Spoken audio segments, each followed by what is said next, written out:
In this video, I'll show the changes for Overgrowth Alpha 126, which you can try if you've pre-ordered. This week I started working on transition animations from ragdoll to standing, a commonly requested feature. If you fall on the ground, you can still press shift to roll out of the fall, or you can just wait to stand up. The animations are still rough, with a few sliding contacts, but I'll work on that more later. The landscape in Overgrowth is quite varied, so I had to make sure that the animations work on all kinds of surfaces. To do that, I used rotations and inverse kinematics to apply a sort of ground conforming effect to the animation. I first tested this effect using a basic lying down pose.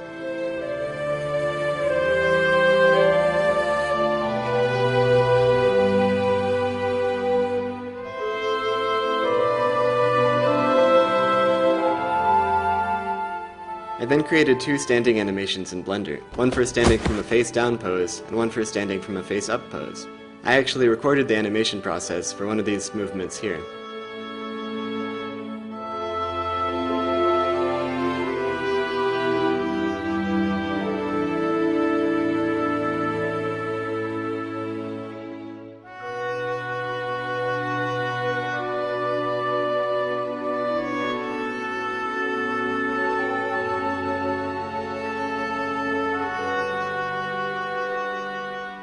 I then set up the animation to start using the ground conform and fade back into normal animation. This way he always starts out properly in contact with the ground, but ends up standing upright.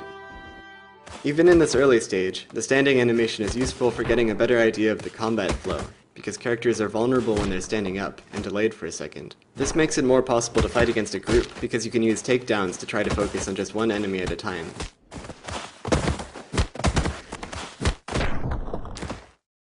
Another new feature is falling damage, which applies to both controlled and uncontrolled falls. With an uncontrolled fall, you can knock yourself out pretty easily. You definitely want to avoid trying to do a flip right before you land from a jump.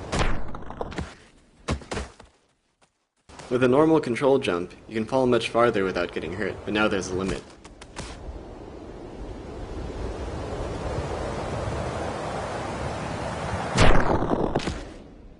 That's it for this week. If you'd like to pre-order and try the alpha for yourself, you can do that at wolfire.com/preorder. If you'd like to hear about development news as soon as it happens, you can follow me on Twitter @wolfire.